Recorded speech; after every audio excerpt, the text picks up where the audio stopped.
जिनके मन में शायद कुछ सपने होंगे, लेकिन उन्हें पूरा करने की एक झिझक होगी या कहीं ना कहीं कोई भय होगा, कोई संकोच होगा।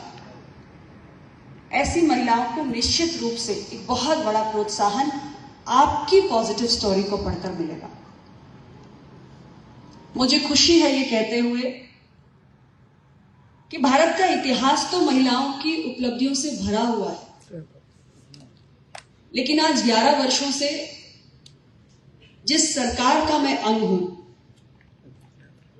प्रधानमंत्री नरेंद्र मोदी जी के नेतृत्व वाली एनडीए सरकार, इन 11 वर्षों में हमने देश की नारी शक्ति को राष्ट्र निर्माण की भूमिका में उनका योगदान हो सके, इसके लिए एक नहीं अनेक प्रयास किए हैं।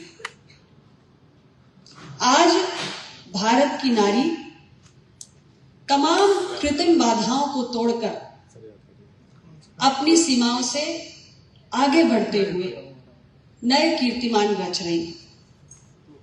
हमने एक बड़ा संकल्प इस देश के लिए लिया है।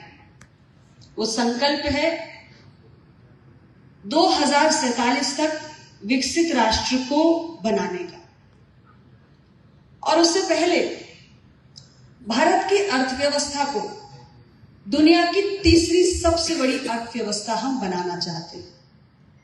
और आप जानते हैं कि भारत की अर्थव्यवस्था ने बहुत तेज गति से उड़ान भरी है। आज भारत की अर्थव्यवस्था की गिनती दुनिया की सबसे तेज गति से बढ़ने वाली अर्थव्यवस्थाओं में होती है। और यह भारत सरकार का दावा नहीं है, यह अंतरराष्ट्रीय एजेंसीज का कहना है। कुछ समय पहले ही लोकसभा चुनाव के पहले जब हम आम जन के बीच में जाते थे, तो हम ये कहते हुए गौरवान्वित होते थे कि भारत की अर्थव्यवस्था ब्रिटेन को पछाड़कर दुनिया की 5वें नंबर की अर्थव्यवस्था हुई। और साल भर के अंदर अंदर हमने एक और कीर्तिमान रचा और भारत की अर्थव्यवस्था जापान को पीछे छोड़कर 4थे नंबर की अर्थव्यवस्था बनकर खड़ी हो गई। हम 2025 में खड़े हैं और 2027 तक भारत को दुनिया की तीसरी सबसे बड़ी अर्थशक्ति के रूप में स्थापित करने का हमारा लक्ष्य है।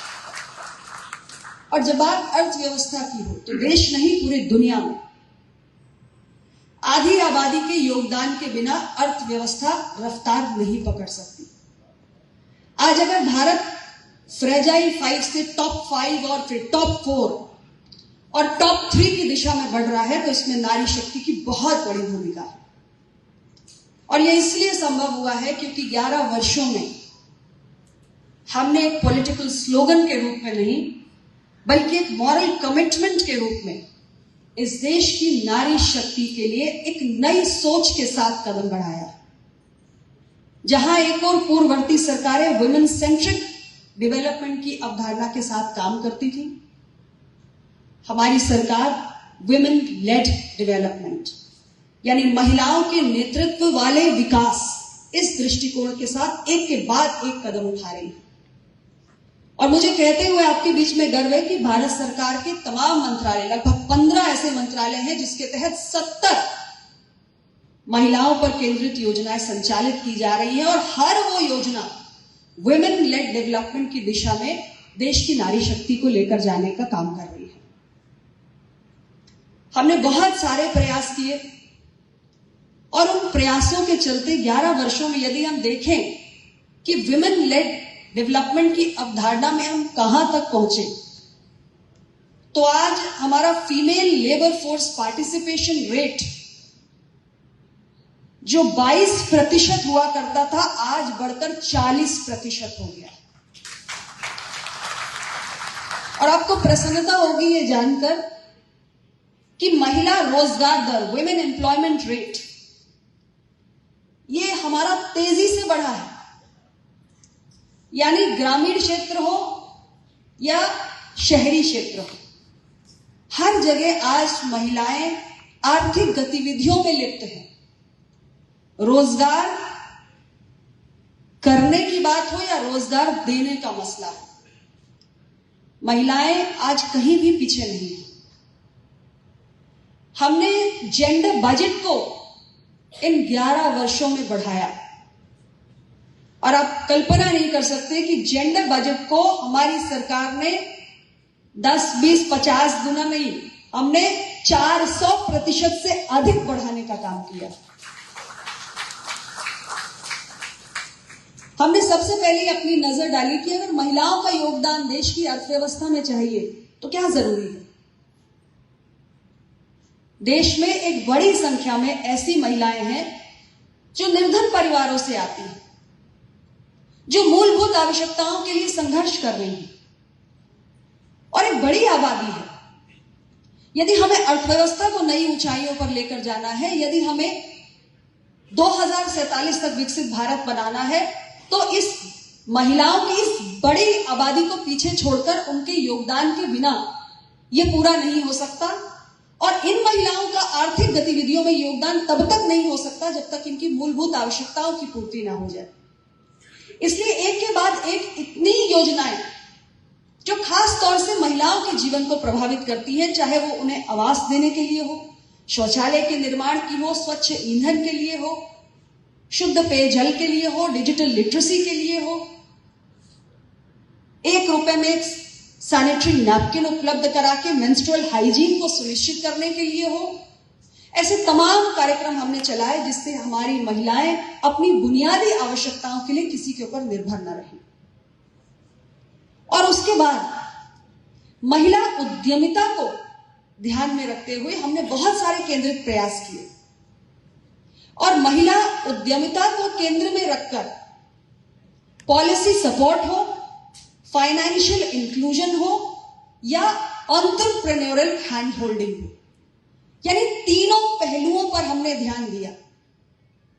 चाहे हमारे लिए नीतिगत महिलाओं के लिए सहयोग की एक प्रणाली तैयार करना हो, वित्तीय समावेशन करना हो, या फिर जो उद्यम संबंधी मार्गदर्शन हो, ये तीनों पहलुओं पर ध्यान देते हुए एक महिला के उद्यमी बनने के मार्ग में आने वाली हर अड़चन को दूर करने की हमने एक मल्टी फैसेटेड अप्रोच तैयार की, मल्टी प्रॉन्ग्ड अप्रोच।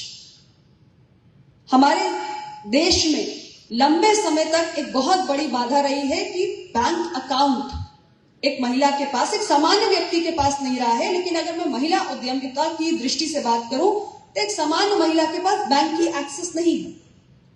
किसी छोटे मोटे कारोबार को यदि प्रारंभ करना है तो फॉर्मल फाइनेंस की एक्सेस नहीं है, और आमतौर पर अगर आपके पास बैंक की एक्सेस नहीं है, फॉर्मल फाइनेंस की एक्सेस नहीं है, तो आप किसी जो स्थानीय रूप से आपके यहाँ कोई साहूकार होगा, कोई मनी लेंडर होगा, उससे आप हाई इंटरेस्ट रेट पर लेंगे और कोलैटरल भी देंगे, और उस ऋण को वापस भी नहीं कर पाएंगे और कोलैटरल का भी लॉस हो जाएगा। ये एक सामान्य समस्या देश में रही। इसको ध्यान में रखते हुए हमारी जब तमाम योजनाएं आई, प्रधानमंत्री जनधन खाता जिसकी सबसे बड़ी लाभार्थी देश की नारी शक्ति, स्टैंड अप इंडिया के तहत जो ऋण दिए गए, ये सब कोलैटरल फ्री स्कीम्स है जो लाई गई जिससे कि फॉर्मल फाइनेंस की एक्सेस हो सके। 70% लाभार्थी महिलाएं, मुद्रा योजना 70% लाभार्थी महिलाएं, स्टार्टअप इंडिया एक ऐसा अभियान है जिसके तहत आज मुझे बहुत गर्व होता है आपके बीच में कहते हुए कि 2016 से पहले, 2016 में हमने स्टार्टअप इंडिया मिशन का प्रारंभ किया। 2016 से पहले हमारे देश में कुछ 100 स्टार्टअप्स हुआ करते थे। आज लाखों की संख्या में हमारे पास स्टार्टअप्स हैं, और जितने भी, मैं केवल रेकग्नाइज स्टार्टअप्स की बात कर रही हूं, जो मान्यता प्राप्त स्टार्टअप्स हैं, यदि हम उन पे नजर डालते हैं तो हम देखते हैं कि हर दूसरे स्टार्टअप में एक ना एक महिला निदेशक के रूप में है, यानी एक लीडरशिप रोल में है। तो रोजगार पाने तक सीमित नहीं है। अगर एक स्टार्टअप की डायरेक्टर के रोल में एक महिला है तो आज एक महिला रोजगार देने वाली बन चुकी है, इस भूमिका में आ चुकी है।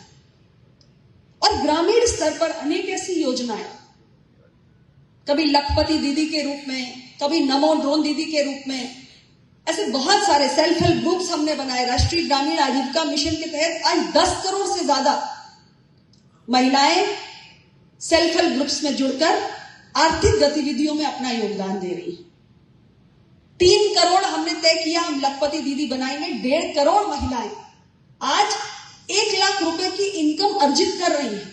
ये ग्रामीण स्तर पर, जमीनी स्तर पर मैं आपको बता रही हूं महिलाओं के जीवन में क्या बदलाव हुआ है।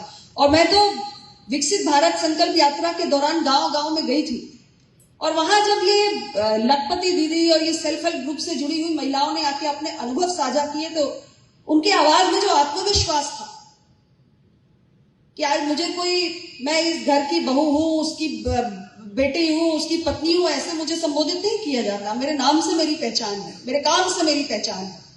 मुझे अपने बच्चों के स्कूल की फीस भरनी है तो किसी पर निर्भर नहीं हूं मैं।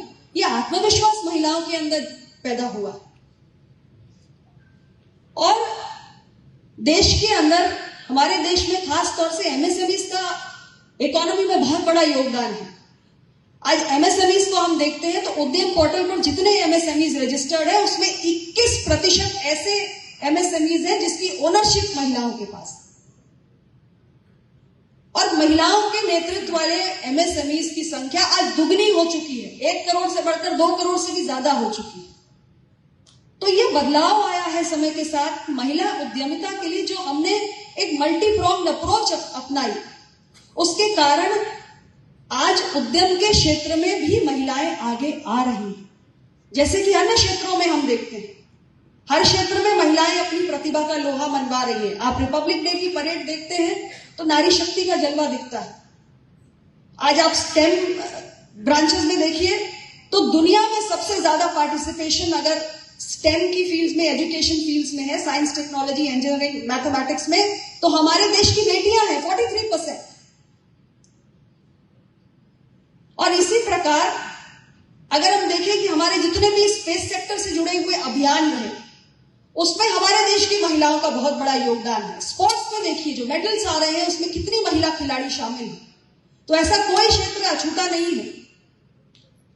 तो महिलाएं हर क्षेत्र में आगे आ रही हैं और उद्यम के क्षेत्र में खास तौर से आगे आ रही हैं। और मैं समझती हूं आज का ये कार्यक्रम जो खास तौर से महिला उद्यमियों को सम्मानित करने के लिए आयोजित किया गया है, विशेष तौर से समाज की एक महत्व रखता है, क्योंकि आप सभी महिलाएं, आपके बारे में जब अन्य महिलाएं पढ़ेंगी, सुनेंगी, जानेंगी, आप उनके लिए एक रोल मॉडल के रूप में हैं। जीवन में हम कई बार बहुत सारे सपने देखते हैं, बहुत कुछ करना चाहते हैं, लेकिन मन में बहुत सारा भय होता है, अननोन फियर्स होते हैं। ऐसे में एक रोल मॉडल की बहुत भूमिका होती है, क्योंकि जब आपके अनुभव उनके बीच में जाएंगे तो उनकी सोच का स्तर व्यापक होगा। आप अपनी चुनौतियों के बारे में उन्हें बताएंगे। ऐसा नहीं कि आप में से जितनी महिलाएं यहां सम्मानित हो रही है, you had a very easy journey, ऐसा नहीं होता है। हमें से जो भी व्यक्ति किसी भी काम में आगे बढ़ता है, हमारे मार्ग में बाधाएं आती है, ये तो प्रकृति का नियम है। लेकिन आपने एक महिला के रूप में उन बाधाओं को, आपने उनका सामना भी किया होगा। आप कई बार आप भी चिंतित हुई होंगी, कई बार समस्याएं हमें भयभीत भी करती हैं और हमारे पास कोई फौरी समाधान नहीं होता है, लेकिन हम हार नहीं मानते। हम सोचते हैं कि कोई ना कोई रास्ता निकलेगा। तो ऐसी प्रेरक कहानियां जब सामान्य महिलाओं के बीच में पहुंचती हैं तो उनके अंदर भी एक जज्बा, एक आत्मविश्वास पैदा होता है। सोच का दायरा और व्यापक होता है कि मुझे भी शायद शुरुआत करनी चाहिए। और रोल मॉडल्स की बहुत बड़ी भूमिका होती है। आप सब उन रोल मॉडल्स के रूप में हैं, उस इंस्पिरेशन के रूप में हैं जो देश की अन्य महिलाओं को, जिनका अभी तक देश की इस विकास यात्रा में योगदान नहीं हो पा रहा है, लेकिन उनके अंदर वो प्रतिभा है जिसका दोहन किया जा सकता है। एक सपोर्टिव एनवायरनमेंट की जरूरत होती है, एक प्रोत्साहन की आवश्यकता होती है। और मुझे लगता है कि इस किस्म के कार्यक्रमों का, इस किस्म के आयोजनों का इस दृष्टि से बहुत महत्व है। और इसलिए पुनः आज के इस अवसर पर मैं आप सभी बहनों को बहुत ढेर सारी बधाई देती हूँ, शुभकामनाएं देती हूँ। आप जो भी कार्य कर रही हैं उसको आप और नेक्स्ट लेवल पे, आगे बड़े स्केल पर लेकर जाएं। और आपके आसपास जो महिलाएं हैं उनको भी आप इस यात्रा में अपने साथ जोड़ें, उनको भी प्रेरित करें। पुनः आप सभी का बहुत बहुत अभिनंदन और अमर उजाला परिवार को मेरी ढेर सारी शुभकामनाएं। आपको बहुत बहुत धन्यवाद, साधुवाद, बहुत बहुत धन्यवाद।